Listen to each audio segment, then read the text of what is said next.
नमस्कार। इस वक्त मैं राजस्थान उच्च न्यायालय जोधपुर में हूँ और मेरे साथ तमाम वो लोग हैं जो कि राजस्थान उच्च न्यायालय के परिवार के सदस्य हैं। 28 जुलाई 2024 को प्रातःकाल राजस्थान उच्च न्यायालय जोधपुर के प्रांगण में प्लेटिनम जुबली के तहत भव्य कार्यक्रम का आयोजन हुआ।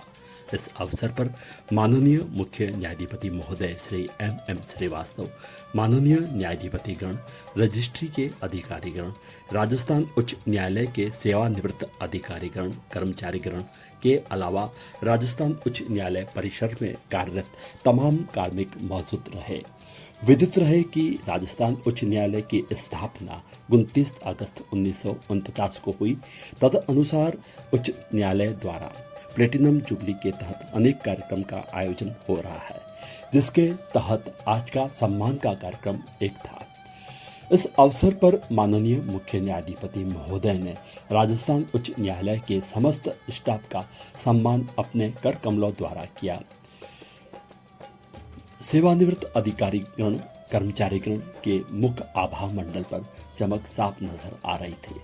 माननीय मुख्य न्यायाधिपति महोदय के साथ समस्त माननीय न्यायाधिपतिगण ने स्टाफ के साथ फोटो क्लिक करवाई एवं सभी हाईकोर्ट परिवार को अपनी ओर से धन्यवाद एवं आभार ज्ञापित किया। राजस्थान उच्च न्यायालय जोधपुर से आनंद जोशी की यह रिपोर्ट।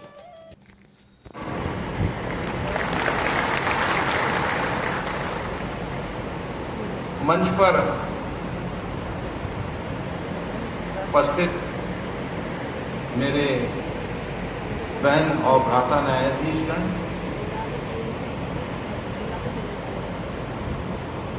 रजिस्ट्री का संचालन करने वाले रजिस्ट्रार जनरल श्री प्रवीण माथुर और जोधपुर और जयपुर की रजिस्ट्री के अधिकारीगण, इस उच्च न्यायालय का आधार स्तंभ और न्यायपालिका के गोवर्धन रूपी पर्वत को अपने कंधों पर धारण किए हुए यहाँ के सभी कर्मचारीगण,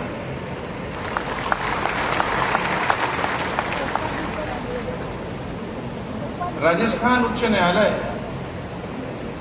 की स्थापना 29 अगस्त 1949 को जोधपुर की पावन धरा पर स्थापित हुई और इस प्रदेश के इतिहास में सर्वाधिक महत्वपूर्ण घटनाओं में से एक प्रदेश के उच्च न्यायालय की स्थापना जोधपुर में हुई। हमारा देश उस वक्त स्वतंत्र हुआ था। अंग्रेजों की सत्ता इस देश से लौट चुकी थी, लेकिन लंबे समय तक औपनिवेशिक सत्ता और अलोकतांत्रिक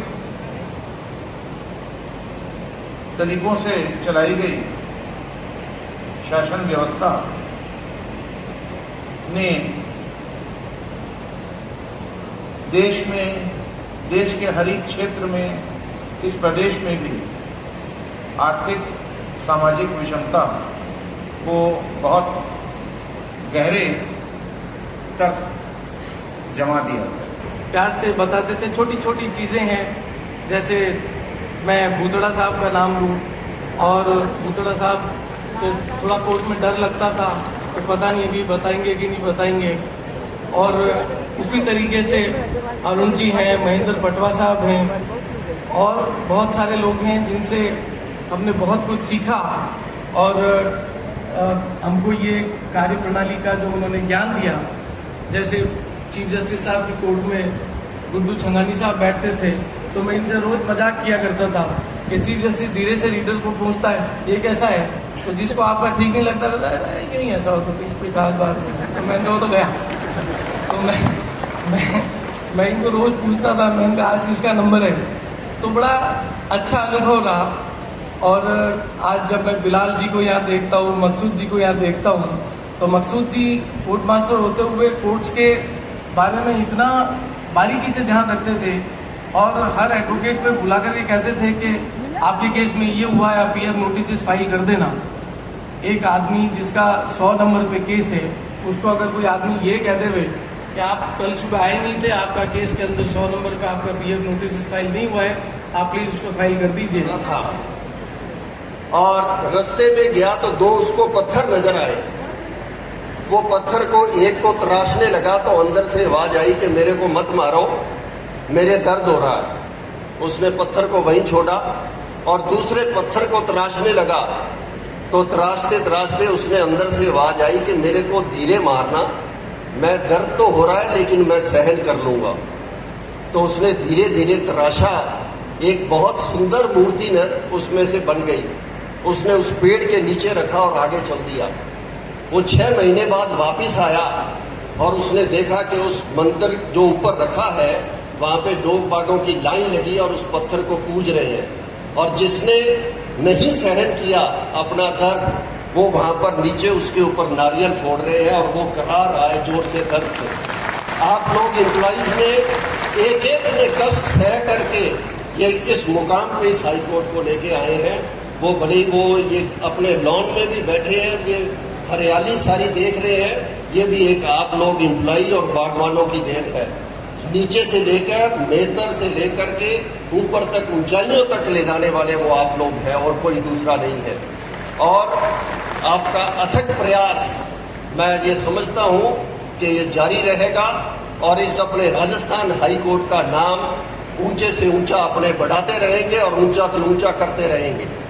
ये आप लोगों को एक प्लेटफॉर्म में इकट्ठा करने का